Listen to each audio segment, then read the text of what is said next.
Property flipping, buy-to-let, BRR, single lets, HMOs, land deals, planning uplift, lease extensions, commercial to residential, title splitting, joint ventures, angel investing. Tell me now that you haven't got a headache just listening to that list. There are so many strategies out there, and that's exactly why so many people get stuck before they even begin. They spend all their time consuming content, comparing strategies, overthinking everything, and they never actually start. There is a property strategy for everybody. You just need to figure out which one fits you right now. And that's the whole point of this video, really, because yes, the long-term goal might well be to become well-rounded, to understand multiple property strategies, diversify, and then eventually be able to spot value in almost any deal, or even invest alongside someone who already has that experience. But to be honest, we are jumping way ahead if we start there. So the real goal in the beginning is much simpler. Ignore the noise, choose one strategy and get really, really good at that one thing. That's how over time you get to that Jedi type status. So how do you actually decide which property strategy is right for you? You need to ask yourself 6 honest questions. What funds do I realistically have available? How much risk do I actually want to take on? Where in the country am I investing? How much property knowledge do I really have? How much spare time do I have? What are my long-term goals?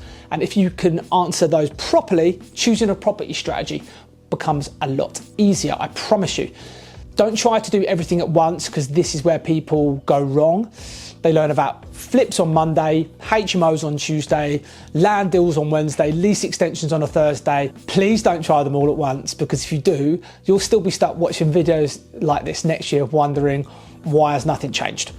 Pick one lane, learn it deeply, do a deal, build confidence, build competence, then expand, and that is really how you'll progress. A brilliant way to frame this is through the Dunning-Kruger effect. Picture a scale where confidence and competence are measured together. Right at the beginning, people often have loads of confidence and almost no competence. They've watched a few videos, listened to a few podcasts, and then they think, yeah, I can do this. And to be fair, sometimes that confidence is useful because it gets people moving. As they learn more, they start spotting the risks, the pitfalls, the hidden costs, the legal issues, the finance problems, planning challenges, and suddenly their confidence drops. This is where people hit this thing called the valley of despair. They know enough to realise it's more complicated than they thought, but not enough yet to feel comfortable. And that's exactly where a lot of people just stop altogether. But the people who keep going, keep learning, keep doing deals, eventually come out the other side, that's where confidence and competence start to push and rise together. And that is the goal. And the lesson from all of this is pretty simple. You have to start. Number one, how much risk do you want to take? If you're going to take massive risk, you need the potential for high reward. There is no point in taking huge risks for average returns. To me, higher risk strategies are the ones that involve more speculation, more moving parts, or expensive finance.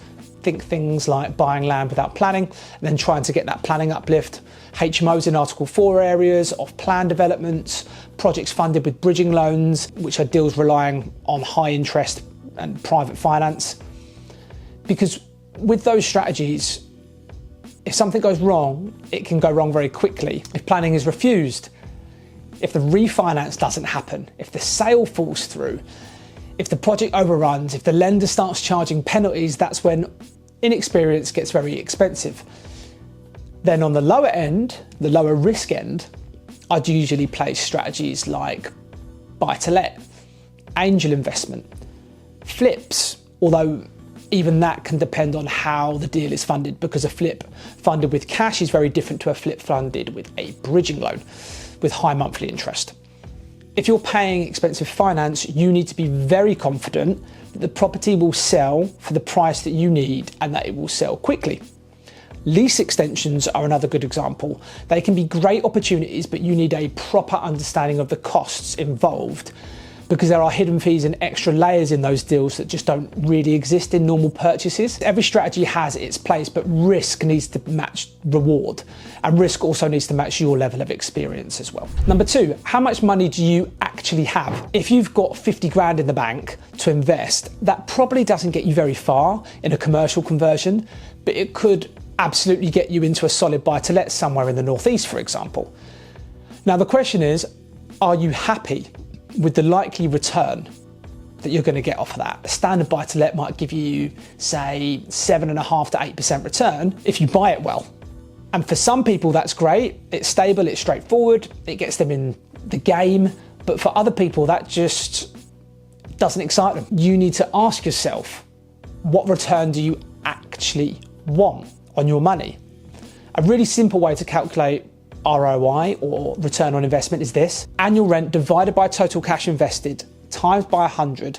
That gives you your gross return as a percentage. And once you understand that, you can stop looking at deals emotionally and start looking at them properly with the numbers and figures in mind. Number 3, where should you invest? Most people, especially when they start out, want to invest reasonably close to home. That makes sense, it feels safer, it's a lot easier, more manageable. Or alternatively, they want to invest further away, but use someone else's knowledge in that area, especially when local knowledge matters. And this is exactly why people work with sourcing agents, deal sourcers, or investors who know the markets well. You can access opportunities in areas that you don't personally have the time or knowledge to understand deeply.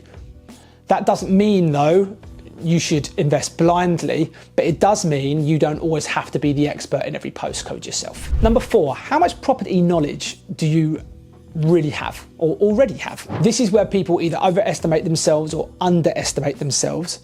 Someone just asked me the other day whether it was right for them to get into commercial conversions. Now, on the face of it, they've probably got enough experience to start moving into a different sector, assuming they understand the added complexities of that sector. But if you're brand new, does it really make sense to jump straight into something very advanced?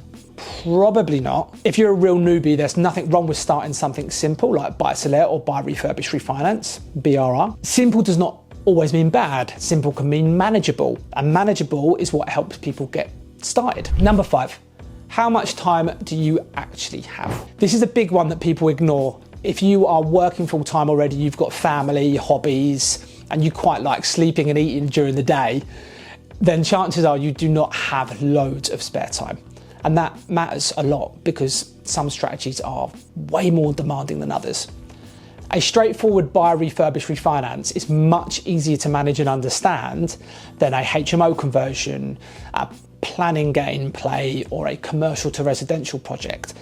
Simpler strategies usually require less time to execute as well. The trade-off is that they may also slow down your growth. So again, it comes back to what fits, not what sounds exciting on social media, not what someone else is doing, but what fits your life, your risk profile, your money, and your capacity right now. Number 6, what are your long-term goals?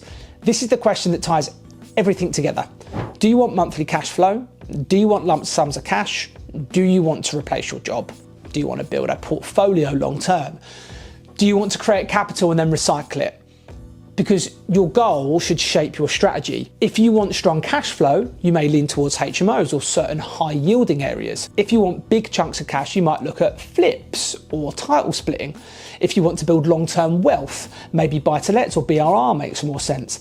There is no perfect strategy in isolation. There is only the strategy that best matches you and your current season and your desired outcome. So where do you start? I can only really speak on strategies that I've actually done, and I also want to give you a balanced view of the pros and cons. So in future videos, I'll be breaking down things like buy-to-let, flips, HMOs, planning uplift, lease extensions, buy, refurbish, refinance, and especially BRR, as it's such an adaptable strategy. Don't think of BRR as a standalone strategy. It can be a tool that works with lots of others too. So if you're sat there wondering where to begin, this is my final piece, my leaving piece of advice for you. Don't chase every strategy. Don't get shiny penny syndrome and get distracted by shiny objects. Don't try to become an expert in everything before you've done anything. Choose the strategy that fits your money, your risk tolerance, your knowledge, your location, your time, and your goals. Then go all in on learning that. And if you really do lack the time and the knowledge to do it on your own, book in a call with me in the description below, and we can talk through how we can get something done together.